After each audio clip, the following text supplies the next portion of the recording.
All right, so you're an entrepreneur and you've got your sights set on Nepal. That's fantastic.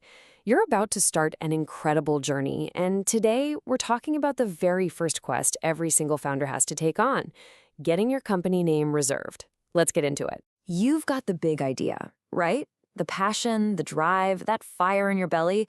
You're all set to build something amazing. But before you can really start making waves, you have to give that dream a name, an official name that locks in your spot. You know, you can think of this as the official birth certificate for your business. It's that moment where your idea stops being just an idea and starts becoming a real, legal thing. Seriously, this one step paves the way for everything else you're going to do, from getting a bank account to landing that first client. Okay, so where does this all happen? Well, your adventure kicks off online at the portal for the Office of Company Registrar, or as you'll see it called, the OCR. This is the government body that holds the keys to making your company name official in Nepal. And let's be clear, this isn't just a suggestion, it is a non-negotiable rule. The official guidance is crystal clear. Getting that name approved is absolutely essential before you can do anything else.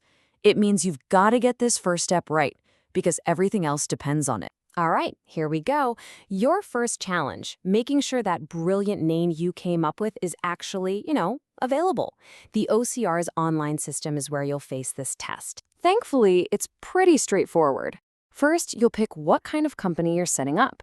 Then you'll type in your name, and you have to do it in both English and Nepali. That's to make sure it's unique across the board. Then just click Continue, and boom, the system tells you right away if you can use it. Now, right after that, the system's going to ask you a really important question. It's simple. Is your new company part of a bigger, existing group of companies? Your answer here creates a small but pretty important fork in the road. If you are part of a larger group, don't worry, it's not a huge detour. It's almost the exact same process. The only difference is that after you submit your application, your parent company needs to log in separately and give it the thumbs up. It's just one little extra checkpoint. For everyone else, you just select no and keep on moving. So, the system's going to give you one of three answers. If your name is available, perfect. Click Continue Registration and you're good to go. If it says available but similar, well, you've got a choice. You can stick with it, but you might risk some confusion with another business, or you can go back and try for something more unique. And if it's just a flat not available, well, it's back to the drawing board to try a different name. Okay, once your name has passed that first check, it's time to get to the heart of it. This is where you tell the OCR what your business is actually going to do. You'll do this by picking what are called NSIC objectives.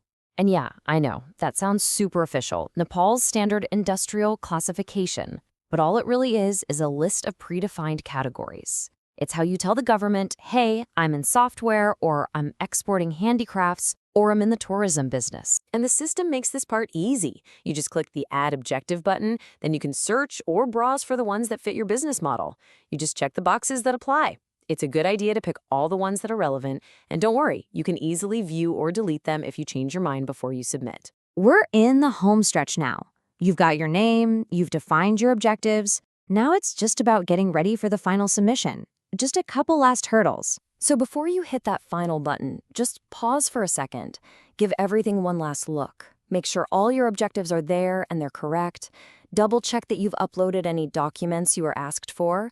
This is your last chance to catch any little typos or mistakes. On this final screen, you've got two very different choices. Clicking Save as Draft is like your safety net. It saves everything you've done, marks it as a draft, and lets you step away and come back later. But when you're ready, you click Submit. That's the real deal.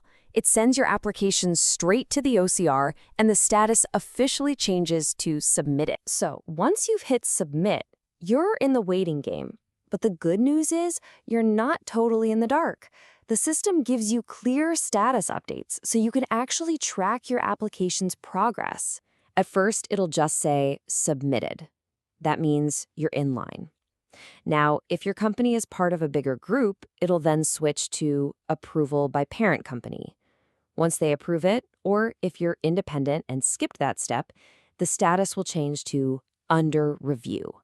And that means a real person at the OCR is now looking at your file. Eventually, you'll get a final verdict. It will either be a success or it might come back as rejected. But listen, a rejection is not a failure. It's just a request for a change. Seriously, think of our rejection not as a dead end, but as a roadmap. The OCR isn't saying no, never. They're saying not quite yet. And even better, they're giving you the exact directions on what you need to fix to get that final yes. And the path forward from here is super clear. First, you just click View Remarks to read exactly what they said. Maybe you need to tweak the name a little or adjust an objective. You make those changes right there in the system, and then you just resubmit it for another review. It's that simple. And then you'll see this, Success. This is it. This means your company name is officially approved by the Office of Company Registrar. Your first and most important quest is done. You've officially secured your business's legal identity. You've done it. You have a name, officially recognized and reserved. That part's over. The real adventure is just beginning. So the only question left is, what are you going to build with it?